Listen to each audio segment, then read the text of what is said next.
The first AC assistant camera belongs in the camera department. He is a key element in a film set because if he's good, he can push forward the whole crew, and if he is bad, he can cause major setbacks. His main responsibilities are setting up the camera, maintaining it along with the camera equipment and accessories. Also, he is the responsible person to pull focus when needed to follow action on set, and last but not least, to follow the instructions of the director of photography.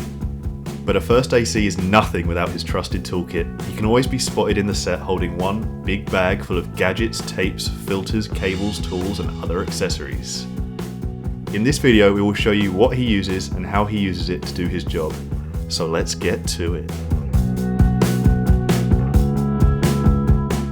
Firstly on our list is the AC's best friend, the monitor. The monitor is essential to him in order to always be spot on focused, to look at the histogram as well as other colour and camera settings, and if he's shooting outdoors, it's nice to have a hood for it. Secondly, we have the matte box.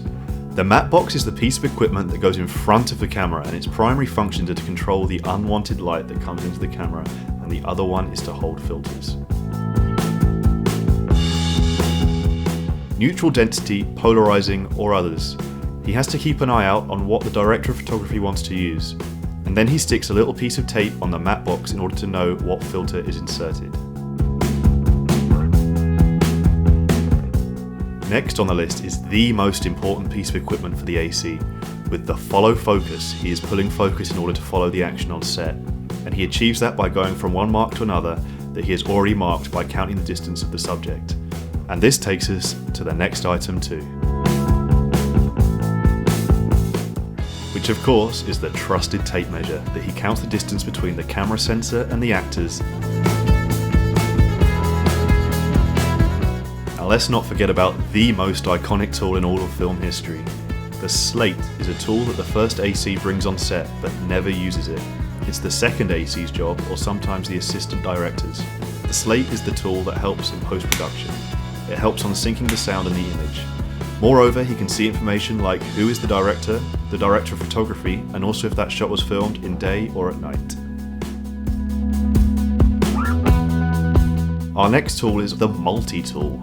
He can use it to cut a branch if he shoots outdoors, or just to throw it on someone who speaks during the take. You never know when it's going to be useful. Our next tool is a very straightforward one, the screwdriver, which he uses to screw the plate onto the camera. To be noted that it's useful to have both a flathead and a Phillips type of screwdriver. But the AC also uses Allen keys. He has to have both metric and American system Allen keys, as they are essential when he has to assemble or disassemble a rig.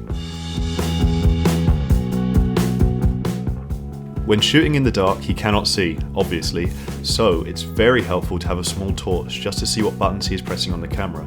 Moreover, he can use the torch in order to light up the subject so he can focus easier. Alternatively, he can use the torch to check that there's no dust on the sensor. Or, in a break, he can do some crazy stuff to light up the mood.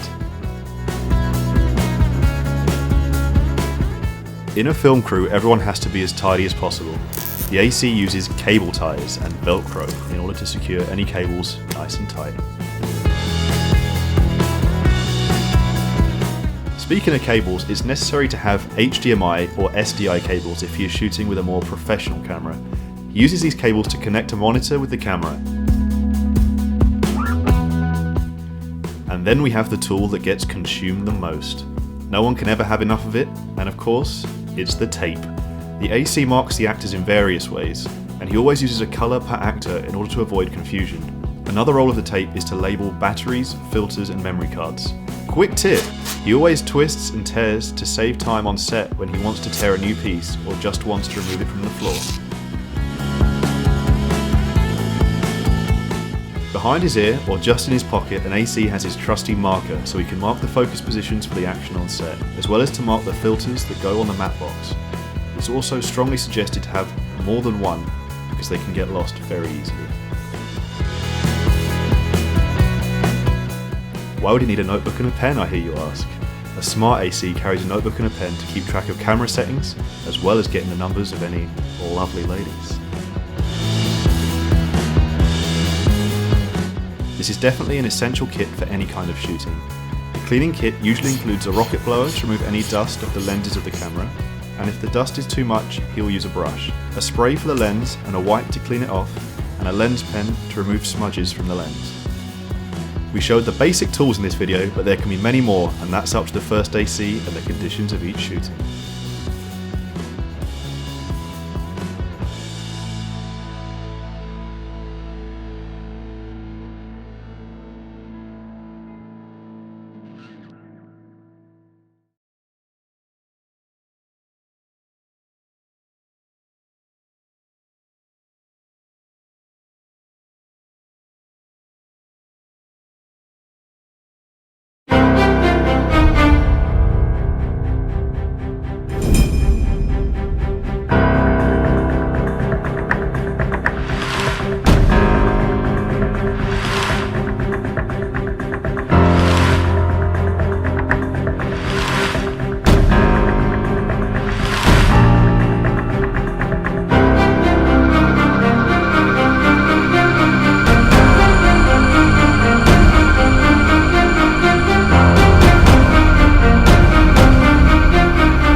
Entonces, Humberto, desde que nació la televisión, las dimensiones del fotograma no han cambiado nunca hasta que se introdujo la HD, ¿correcto?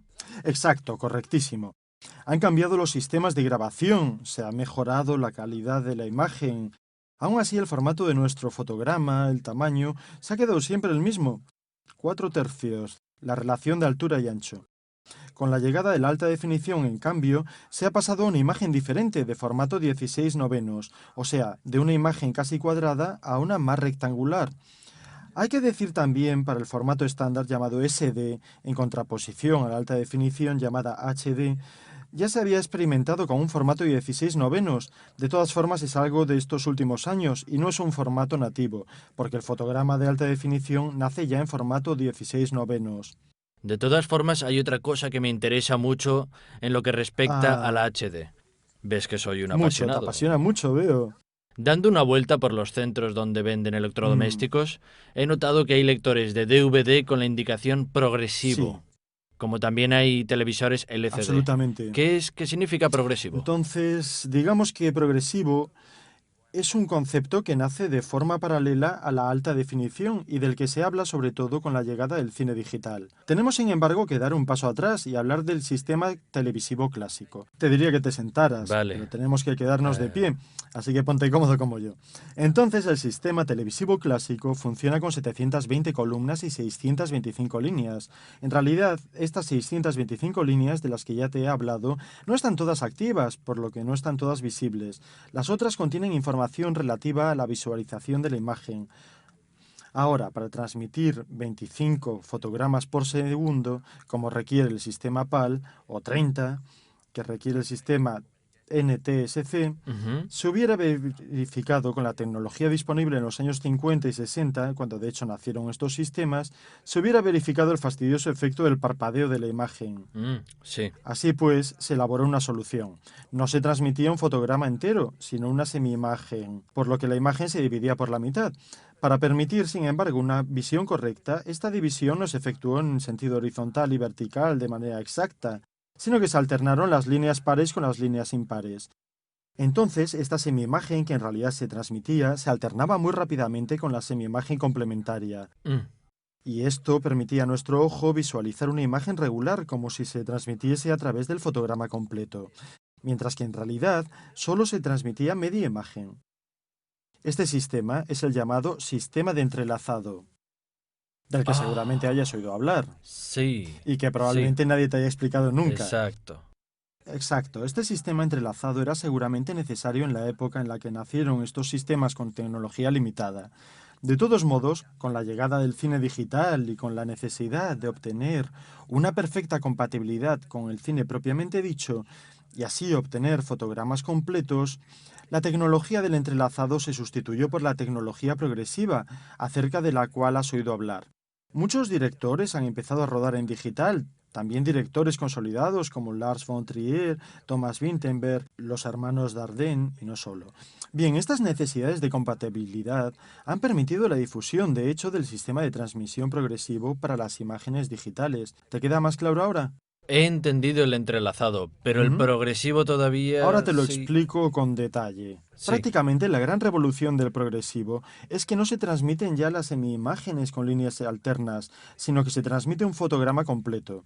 Esto mejora considerablemente la calidad de la imagen, porque se trata del primer sistema de transmisión televisiva que reproduce las características de la película mandando un fotograma entero, completo, y esto, como puedes imaginarte, mejora la calidad de manera increíble.